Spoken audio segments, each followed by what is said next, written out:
Minui Lammakswait. Welcome, everybody. My name's Ted Cadwallader. I'm your co-host of TRC 57, Learning with CA. It's a speaker series. I'm here with Sweetal Tantanat, Stephanie Johnson, and we would usually have our great pals, Lawrence Mitchell or George Seymour with us, Tonquatan or Schathalenoch. But through tech difficulties and because they have lives of their own, they're not with us today.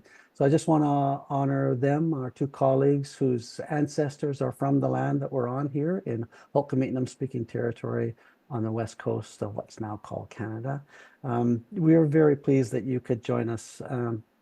I would also like to start us off by thanking our pals at Vancouver Island Regional Libraries. If you're in a library up and down our coast right now watching us, we're pleased that you could join us. And also UBC Press, who's connected us over the years with many spectacular authors with great thinking. They've shared their learnings with us over the years, and we're so pleased to be a partner with them. And of course, our hosts here, Nanaimo Ladysmith Public Schools, who started learning with Syeyutsus 5 years ago when they had a goal of truth and reconciliation and went, what does that mean? Well, it means a lot of learning for non-Indigenous and Indigenous people along the way too, to help us figure out how to take good steps and be good relatives on the territories of Indigenous people across Canada. And wherever you're watching us from, because I know some of us join us here from outside Canada as well. We are so pleased to welcome two storytellers for our last session too. We've talked about the power of stories over the years. We're going to talk today Indigenous Ecocinema and the power of decolonial storytelling. And so we've got Dr. Salma Monani, a scholar in ecocinema studies. Her research explores the intersection of cinema, ecology, and culture with a focus on Indigenous media. She's a prolific writer and editor, and like all of us, she is a believer in the power of stories well told, and she's going to share some of her learning with us today. And Terrell Calder, renowned Métis media artist, teacher, mentor, multidisciplinary creator. Holy cow, Terrell. Her films have been screened at major festivals here internationally, and she continues to share her learning and stories through multiple media formats across Canada with youth today and adults and anybody who wants to learn alongside her. So welcome to you both. We're so pleased that you could join us today. Oh, thank you. It's a pleasure being here. Yes, likewise. Yeah. Yeah. And we're going to turn the floor over to the two of you. And we've got a chat going on the side for our guests, our participants out there. And we'll ask them in the chat if they have any questions for you both to pop them up. And then I'll jump in when I get a chance and pose the questions to you as well. Okay. Okay. Well, thank you so much. As an academic, we tend to use PowerPoint slides a little bit. So I do have some just to start us off, and I'll try to get that. So I think I have to share my screen. Let me see if I can do that.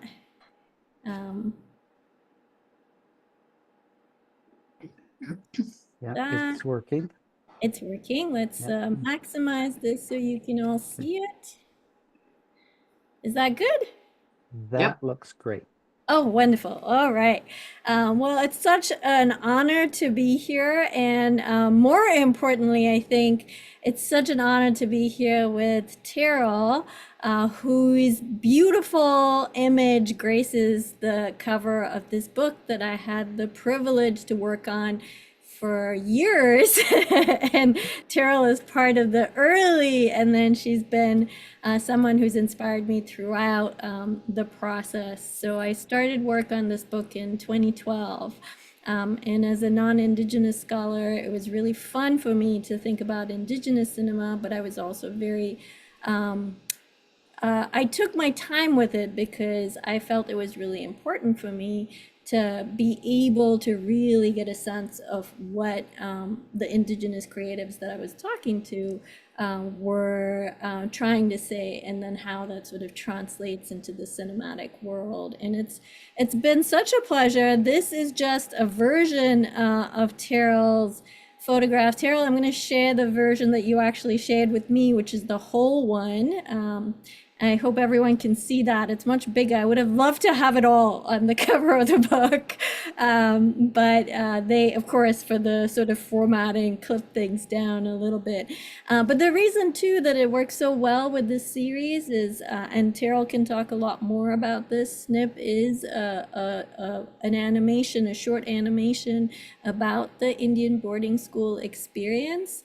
This is a character in the film who's in the school, and these magnifying glasses are sort of the materials, right? The school system, they're sort of common materials we find in the school system, but they've been sort of converted into these creatures. And I'll let Terrell expand. And of course, if you read the book, you have a sense of that. But before we sort of get into all of that, I do want to acknowledge Imaginative Film and Media Festival. Some of you must be familiar with it.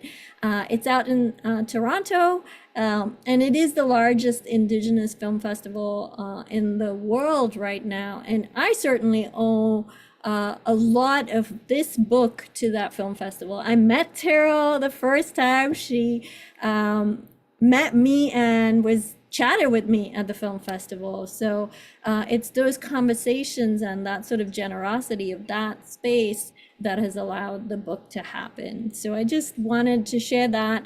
And I am grateful for the land acknowledgements that you made, Ted. I do want to also acknowledge the land that I am on.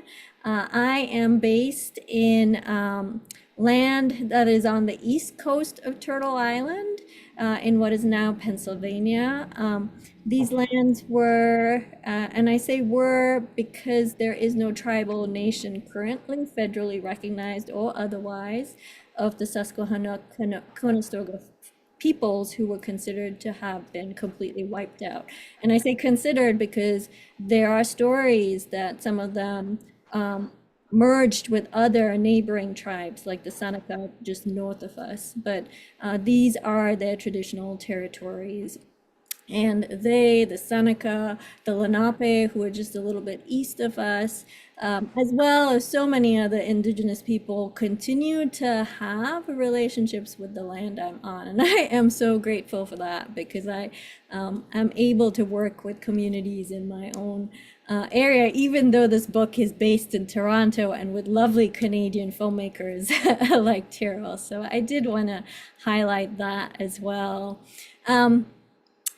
Here's what I thought we would do today. I know some of you have read the book, some of you might want to read the book, some of you are here because it looked interesting. So I thought I'd spend just a tiny little bit of time sort of just sharing the sort of academic argument of the book, the big picture. And then because some of that argument really is go talk to people, I am here with Terrell. And so I wanted to spend a little time having a conversation with her. And then of course we can, if there's time, hopefully we can open it up to others. So without much ado, what is this book's central proposition? It really is in the title, but another way to think about it is I'm trying to do something that you might think of as think about an indigenized ethic for ecocinema practice. And what that means really is that these two strands of cinema studies that kind of really became codified within academia in the 21st century. There were folks doing the work a little bit before that, but it really sort of came into being, and that's eco-cinema studies and then indigenous cinema studies. And they were kind of walking parallel to each other, but not really talking to each other. And I actually got a PhD, which was much more focused in eco-cinema studies, but I was looking at indigenous content and I was like, wait a sec, why are there not conversations happening between here?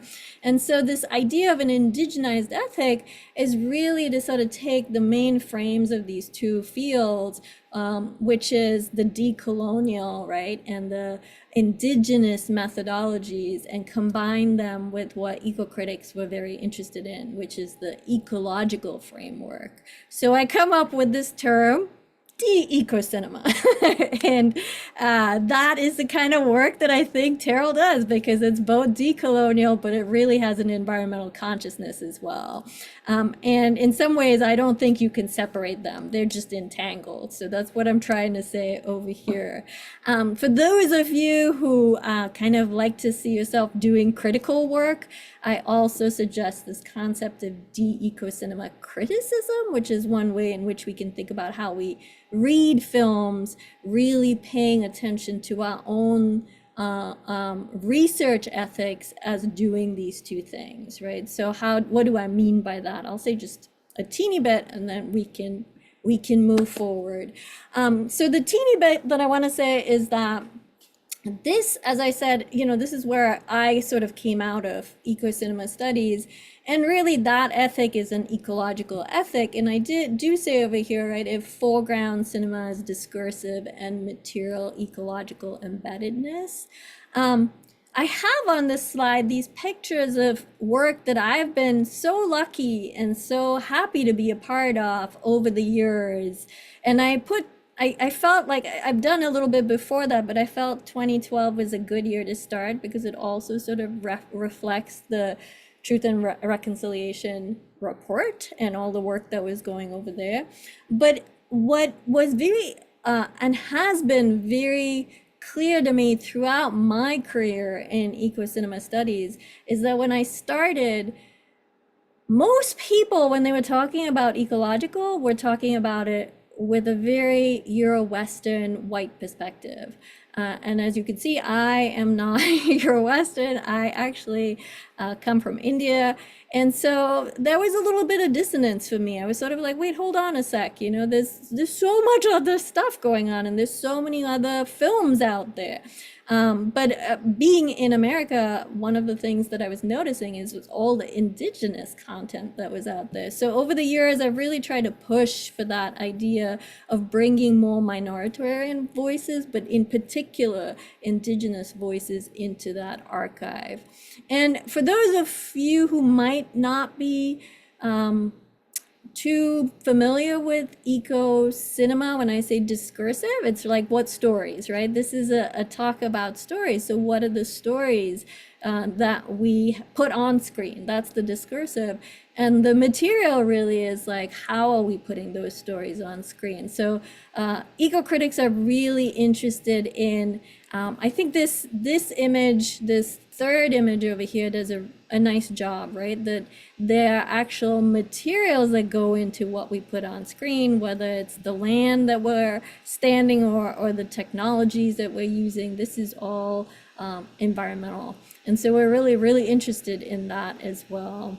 And so I've sort of dedicated my life to this, and in this process too, 2012 to me is significant because it's the first year I went to Imaginative, where I got to see so much amazing content. And I was just visiting Terrell in Toronto because Imaginative was just happening. So once again, I was blown away by all the thriving film that's been there. And over the years, it's so inspired me, including, this is the first film I wrote about, that's Terrell's The Lodge, which, if you look at this, especially if you're coming in from maybe a different Indigenous community or a non-Indigenous community, you look at this and you're like, I'm seeing an environmental consciousness. Just this image over here, both these images over here, it's very hard for me not to see an environmental consciousness, but I'm also seeing a decolonial consciousness. So that sort of being able to sort of say, okay, what is going on over there? That's really what the book is about, right? So this idea of de-ecocinema, or the sort of question that sort of animates the whole thing, is how does the cinema negotiate ecological relations, their ruptures, because we know settler colonialism has done a lot to rupture and disrupt these relationships, but also they're researchers. I mean, the filmmakers I look at are people like Terrell, people who exist today and are contemporary in our world, and they're doing all this amazing work, right? So this is the central question of the book, and it's this really dedicated space to ask such questions. So really that is kind of where I'm going with de-ecocinema. But then I also have this concept of de-ecocinema criticism. And this is where I think especially non-Indigenous allies can think a little bit more about how we do our research, because this is where the sort of Indigenous studies conception of decolonial methodologies comes in. So not only am I sort of looking at texts to do this work, but I'm really sort of thinking about like, well, how am I sort of interpreting these works, right? So what is the way we interpret it? So much of cinema study spends a lot of time looking at Europe or Euro-Western canons to try, or philosophies to try to understand what's going on the screen. And I'm like, there's so much amazing Indigenous intellectual thought. So I have conversations with people like Terrell, because she gives me an insight into what this film might mean and how I might interpret it. And the other thing I think that's really important for all of us, right, is this idea of critical accountability. Too often researchers tend to come in, take the research, get the and walk away, right? And there's nothing that they give back to a community. And I think that is just something that we shouldn't be doing. So to me, being able to continue to those conversations, to think of relationships, to think of reciprocality, all sort of bound up into how we might even do our research.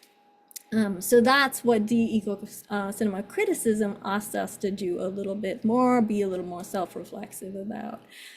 So really, that's it. That's what the book is. But to do that, right, I have the book laid out. This is actually a screenshot from a little campaign website. It's very low tech that I put together to try to help with students in their classrooms. So folks like Terrell have been amazing by saying, yeah, you can show beneath, or here's a link to this film, right? So if you're reading the book and you want to kind of go back to the text and sort of see what you're getting out of it.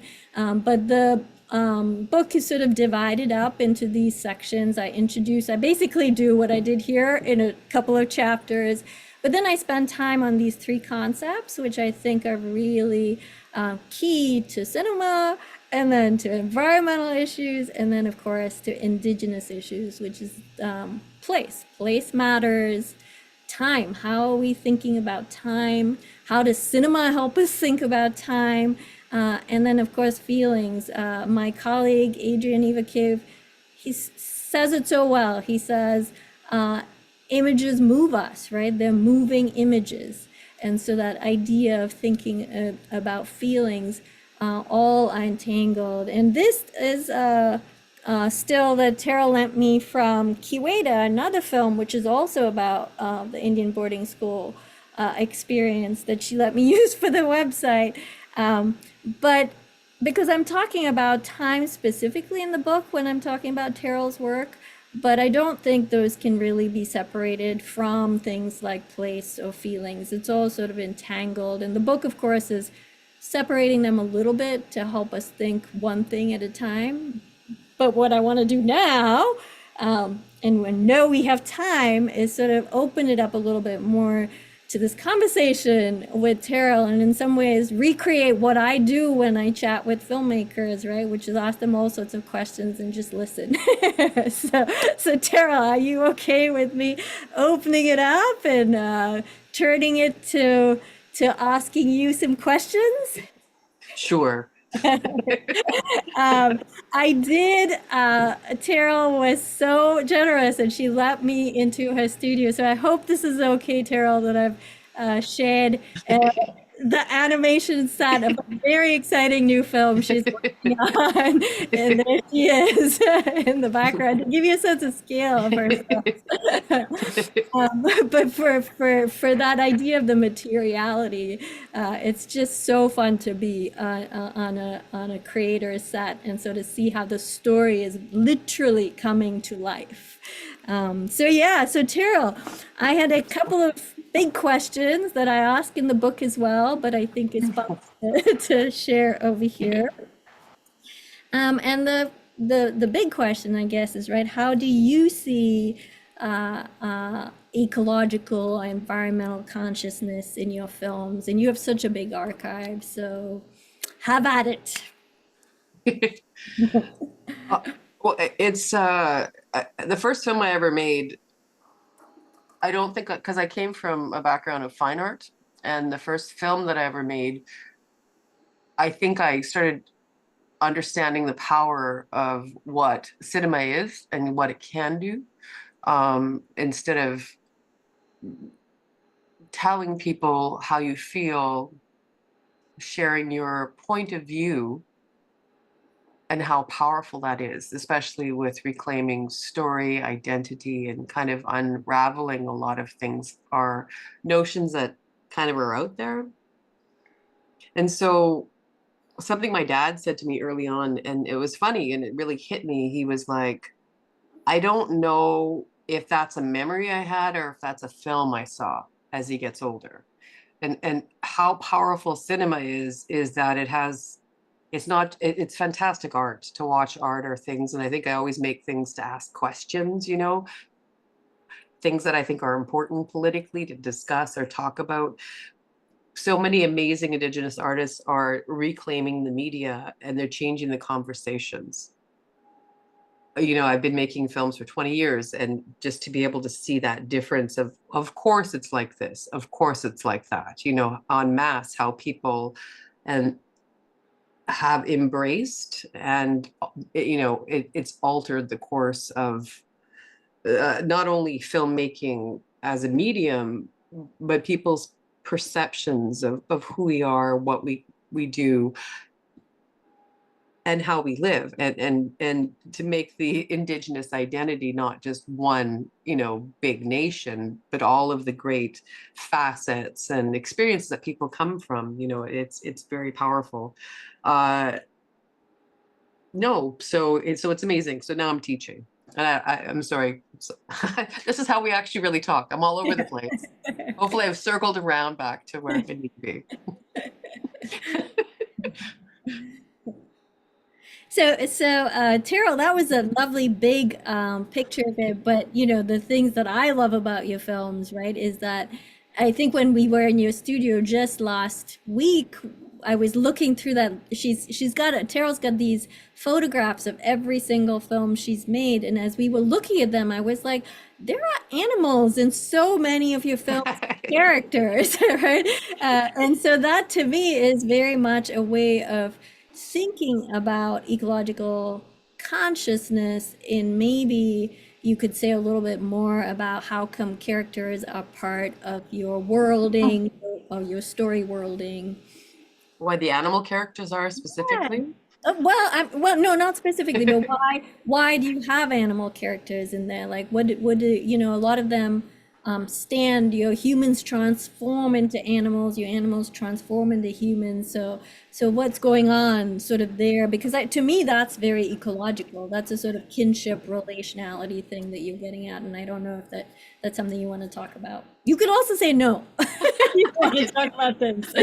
Well, it's a funny thing, because they're just things that come out of me as a filmmaker, so it's not like I'm trying to put on an environmental consciousness. I mean, the small community I grew up, we were very much connected, or even in a way that you're raised. It's not like you adopt things. It's kind of like, oh, of course this makes sense, so I haven't really thought about it that way necessarily. I mean, one theme in the lodge that I always loved is that that difference between how that animal world, it's even coming up in the new film I'm working with, how our connection with the animal world makes perfect sense. To know your animal self is to be so powerful. To understand your clan and where you come from it's a powerful thing. And my main character in my new film, he's ashamed of his animal self, that brings a lot of shame. And how, like, kind of politically, that was used to dehumanize us in a way, not really understand or embrace. So to me, it's always like trying to incorporate that in a way that kind of gets at my thinking. Yeah, a lot of this stuff is just like I have an idea and it just comes out of me. Yeah. Yeah, but that to me is exactly what decolonizing media Mm. environments is, right? That to you and to folks coming to your films, right? To sort of collapse those boundaries that settler colonialism has put on us. Why do we think of these things as dehumanizing, whereas Mm. your indigenous ways of thinking are not that, right? So for someone who is concerned about the way we treat the world and the globe, there's a real power to being able to say that, hold on a sec, why do we want to animalize and dehumanize or put this hierarchy on, right? So it helps us rethink the ways we even just sort of think about our relationship to everything else. So that's what I love about it, and that is exactly what I come to you for. So thank you. I think that was just this is so fun to watch the films, but then to hear filmmakers like you talk about it. But the other thing you do in your films, which I think was so perfect for me when I said no, Terrell should be part of this conversation, is that you do have a lot of films, right, that deal with Mm. sort of settler colonial legacies in Canada, like the Indian residential school, right? So I had a question over here, which was stories like Snip and Kiweda are explicitly about the boarding school experience. Do you see most of your work addressing the issues and problems associated with Canada's problematic histories, and then of course the Truth and Reconciliation Commission and all the sort of issues that it brings up? So how do you see yourself sort of in your films doing that work? It's big work, and I think it's unavoidable as an Indigenous artist. I think that everyone I know, including myself, uh, has their part in examining, addressing, taking that apart. Um, Always, my good friend Darlene Naponte just made this beautiful nonverbal documentary called Aki up in her community. Um, and it's not labeled anything really, but it's a non-anthropological view of her community, and it's so amazingly poetic and beautiful. And I really do believe everything that we're doing, even if we're making a horror film, we're making a video game, there still is a responsibility to the stuff that we grew up in, to understand that, ultimately the nature of speaking, creating makes a change. It has a powerful, and especially with an experience that isn't always shared by other cultures, I think it's really important that that comes through, you know.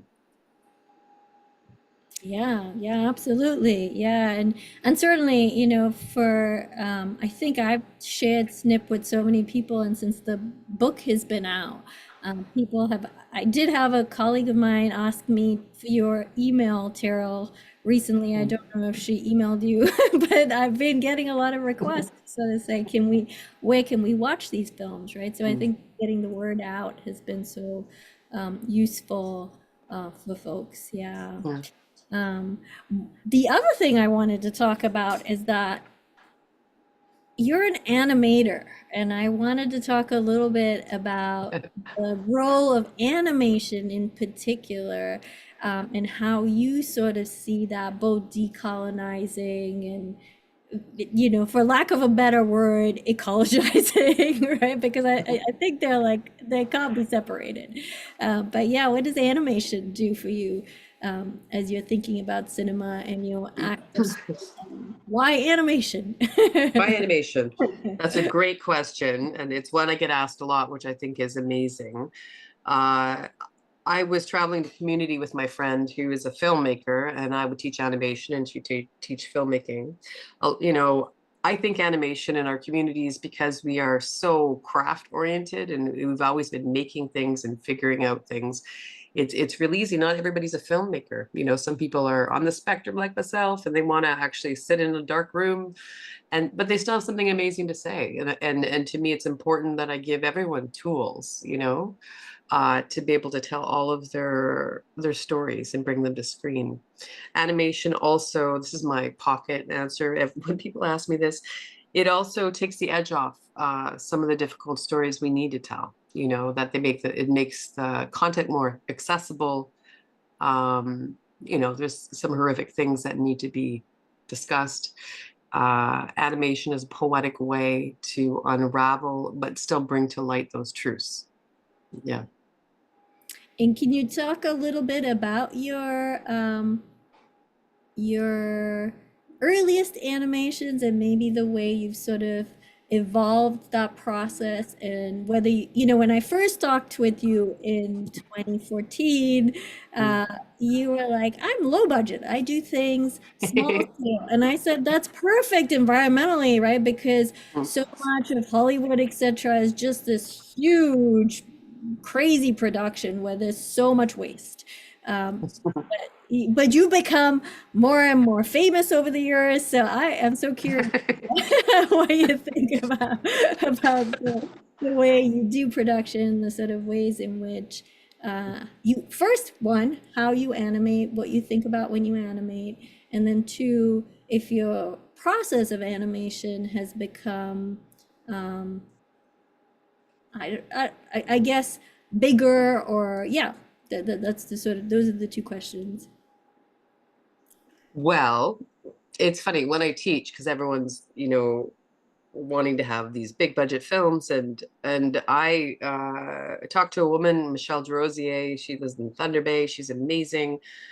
She got mad at the film world, and she made an amazing film in her kitchen for no money, you know. And you can make a film with no money or a lot of money, you know, it really depends.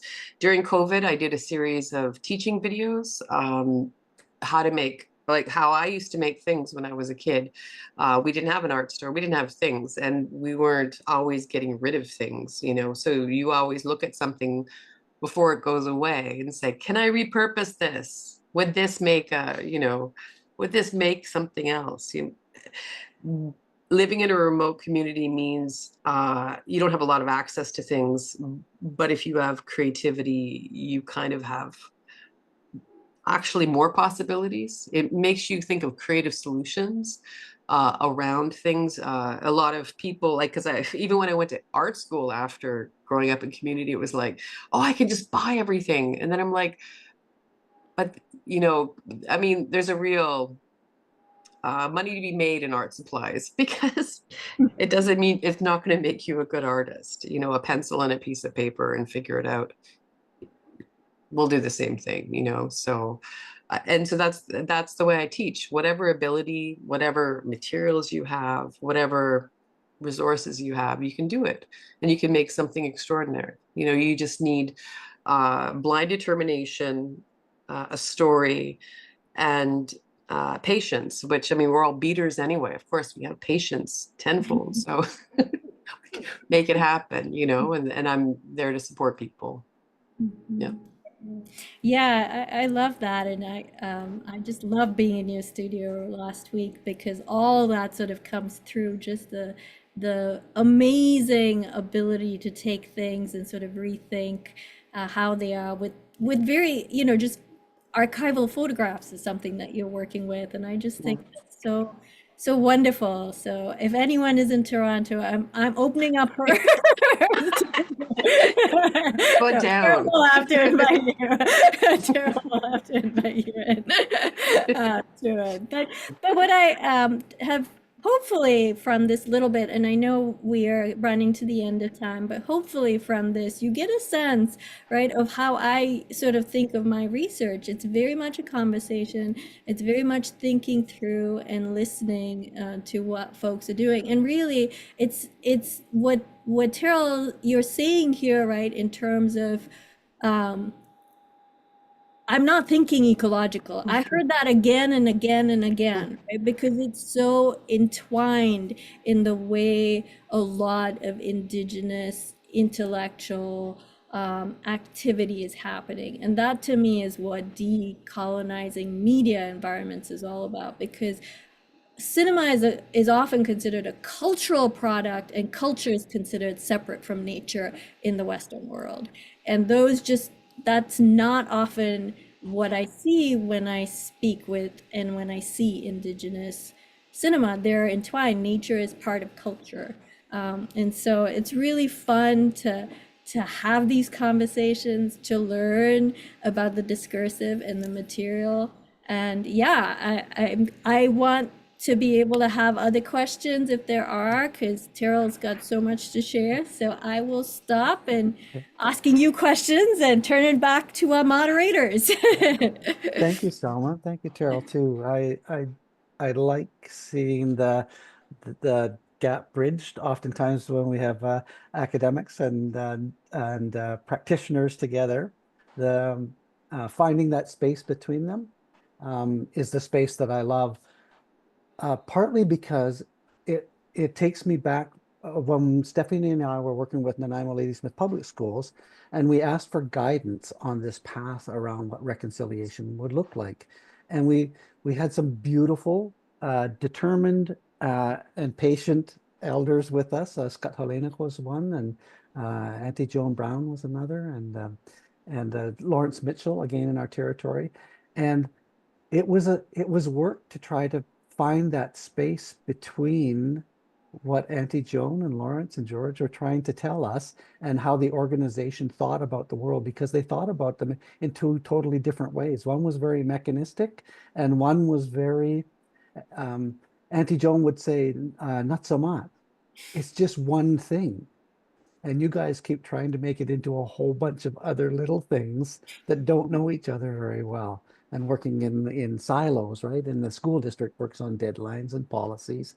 And so my question, I guess, to the both of you is how, and you mentioned it too, Selma, you mentioned just listening and listening in a different way. Auntie Joan, I can't remember how many times Stephanie and I Auntie Joan would just say, stop, just just listen for a moment, right? Just stop. And so we would stop, but our minds are still going 1,000 miles an hour, right? But and so that's part of stopping it too. Can you talk about bridging that gap? And I guess sort of my question is, how do you help an organization or an individual who doesn't come from that way of thinking, that Indigenous way of thinking about the world? How do you help them one step at a time to move along that path and to think in a different way? Selma, you've traveled along that path by going to Imaginative and in other places. You don't come from that Euro-Western background, so so you already have an advantage. But maybe both of you could talk a little bit about walking that path separately or together. Mhm. I'll let Terrell go first because I Okay. know she has good Oh stuff. no.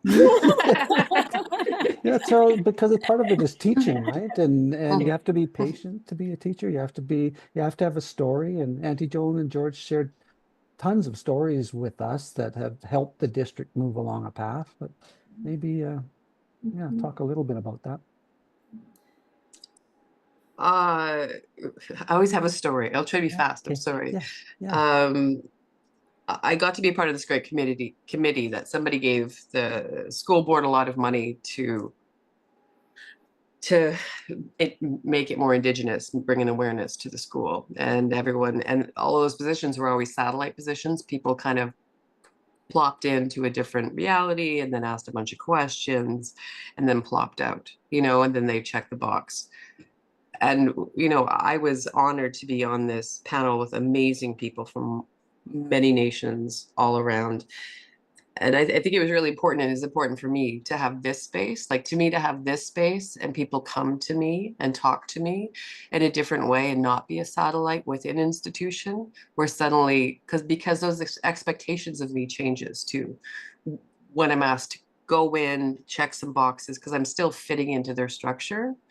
And so to me, it was so important to create my own structure. So you can come and talk to me, come have a coffee, figure out how me and my crew work, and then I think you're not only learning because of my words, but you're also learning because of my practice, you know, just the way that we conduct ourselves. So to me, that's really important. And your Auntie Joan, was it? Listening is so important. I think that's people are more likely to listen when they come for coffee Yeah, compared to she's not the only elder that's told me over the years to shut up in a nice, kind way. I get it too from the elders all the Yep. time, all the Yep. time. I talk too much. Mm. Uh, Yeah, I can follow up on that because I think that really was why this book took the time it did. And I think often people want this to be a immediate response. And really, if we're gonna be in relationship building takes time.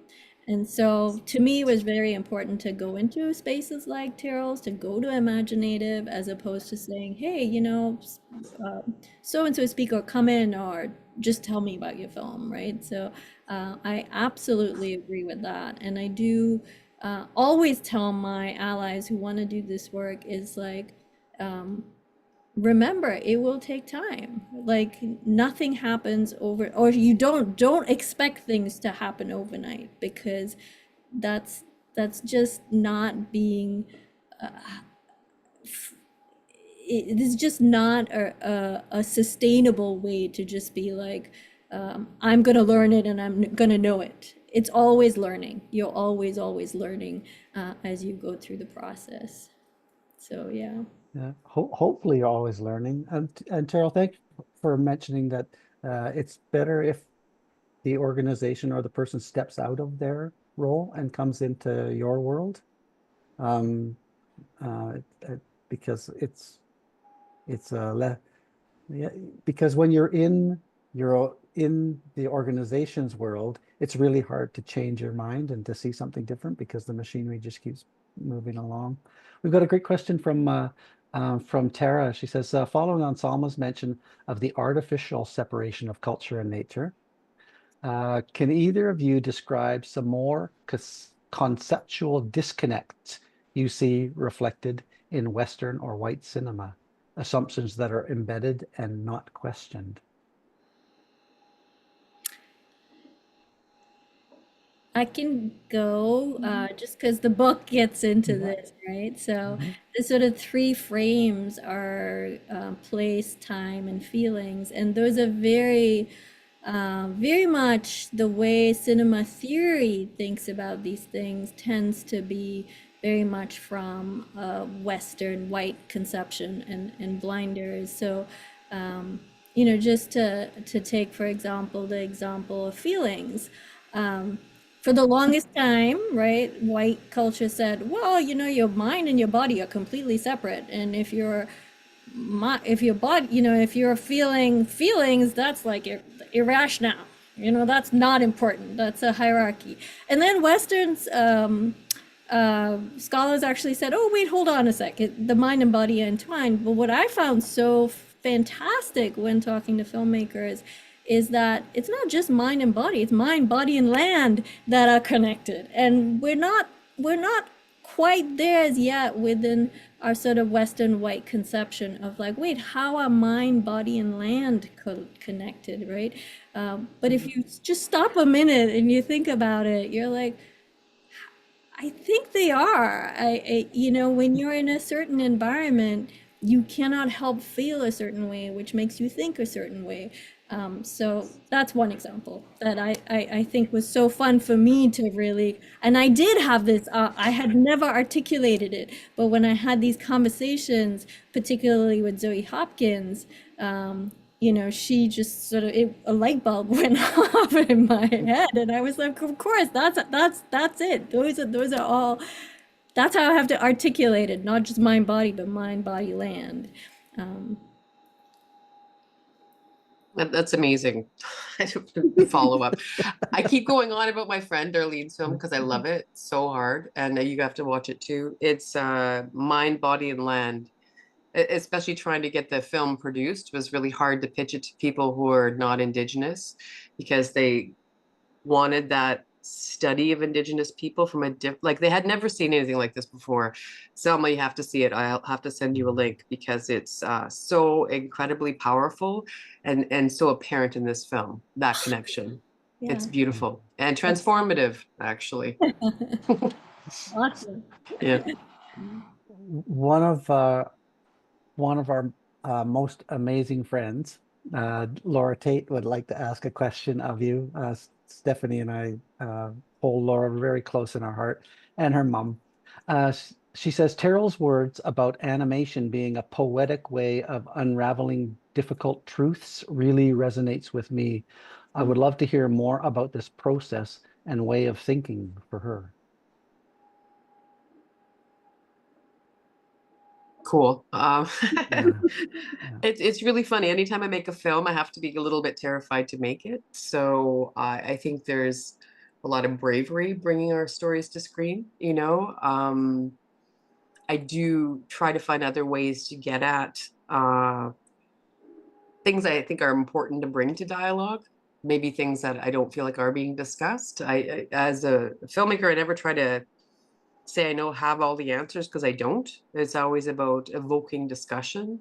It's that I feel is really important to me. But I think you do need to have courage, 100%, to bring any of these stories to screen in any form, you know.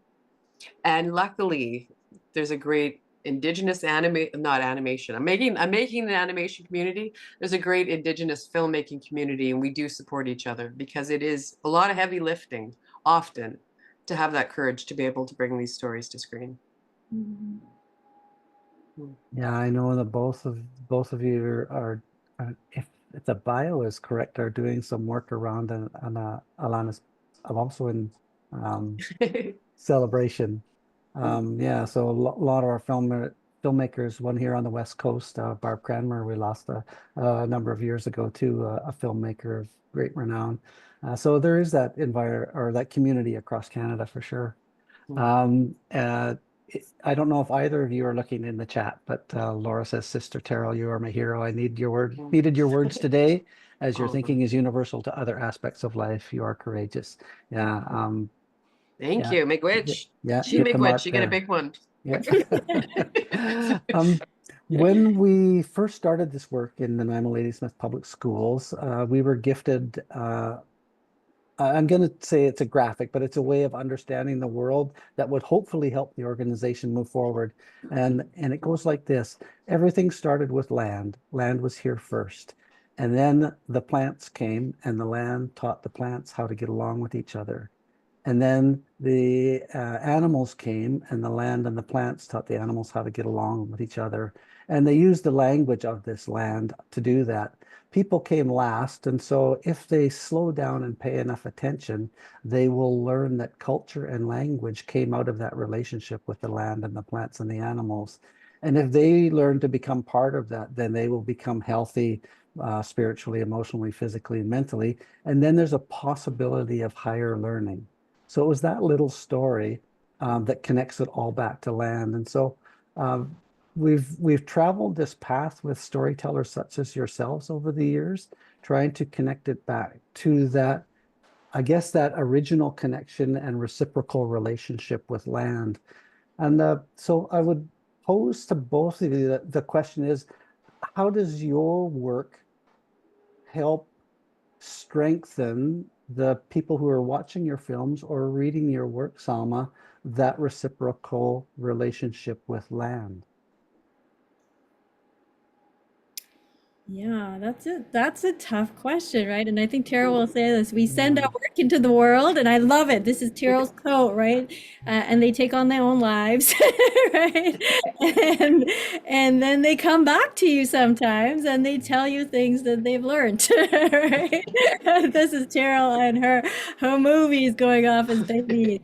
coming back. So we kind of need them and the people to talk to us, right? And tell us what they're learning. And it's been such a joy for me with the book to see how many people have enjoyed it.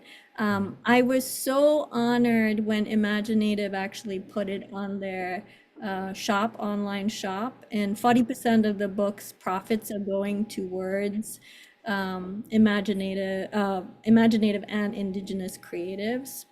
If you buy from them. So, but to me, I think that ability to share our stories, and to me, this is an academic story, right?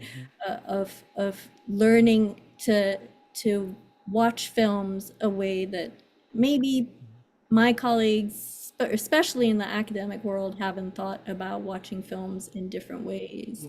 And then sort of thinking about the function of that film in the larger context of the world. So I think there's been a lot of very lovely responses to how important we have to think about that connection to land. That's really what the book is saying. It's all entwined in that cultural object or cultural text of cinema. And it isn't just cultural, it is a part of the land. And the filmmakers are giving us that story. So, yeah. Okay. Carol? Getting confused. Okay, so like it's so crazy how I hadn't really stopped and thought about it, but of course, you know, all of it is connected to the land. You know, like it's a difficult. So it's funny. I'm gonna be really honest. Environmentally, we don't think about it. We are the environment. You know, we hunt from the land, and when the land is sick, like it's just how you were raised, right? So bringing that to screen and have somebody kind of walk in your shoes is powerful, like from a perspective. Like there's a belief that you don't put things on, just try it on and see if it fits. We actually live it, you know. So it always feels funny when I'm putting on the environmental coat, but we've all been environmental, like we have to be, and very much aware. I mean, ever since you were little, there was never a day I wasn't, you know, thinking about it. So it's funny. Yeah, Funny question. well, we get it a lot, right? We get it a lot. But when it's, I guess, the water that you swim in, and then you say, somebody asks you what water tastes like, you go, what? You know, I really don't understand the question. These are different. So part of what Stephanie and I have hoped to do with this series is give those different ways of thinking about the world, and to say to some folks that, you know, the way that you've tried to understand the world, you should just stop. But you've got to let some things go. And then here's another way of thinking about being in the world. Lots of our guests, we've been so blessed to have our language speakers, right? And so they've shared the way that all of those values are embedded in language. They've shared how it's been embedded in their past and how they've had to learn to articulate it in a different way. It's been an amazing journey for the two of us who've got to be in spaces with authors and artists and creators like yourself. I see Steph's taking her, she's unmuted, so she's got stuff to say too. I totally agree, Ted. I just think what an immense blessing it's been this past 5 years. It couldn't have better roadie, lack of a better word. Yeah. It's amazing. One of our guests in the chat, I was asking Terrell if you could repeat the name of the film that you said that was so impactful about the It's just coming out. It's called Aki, A-K-I, by Darlene Naponce. Amazing. It's just starting to do its circuit, so it's it's not out yet. It's doing the festival thing, and then it will be out in a bit. Yeah. Amazing. I want to see it too. So Lee Hepner asked that question. Well, was there any other questions in the from our audience? I know lots of people giving us some thumbs up and I don't see any stuff. I just wanted to. I'm so pleased that I got to meet you both on our last episode here today. We've been, like Steph said, we've been doing this for 5 years. We've talked to lawyers and anthropologists and artists and authors and Storyteller. Yeah, and just amazing people that we've got to meet along the way, and you two joined that cast of that we're so thankful for.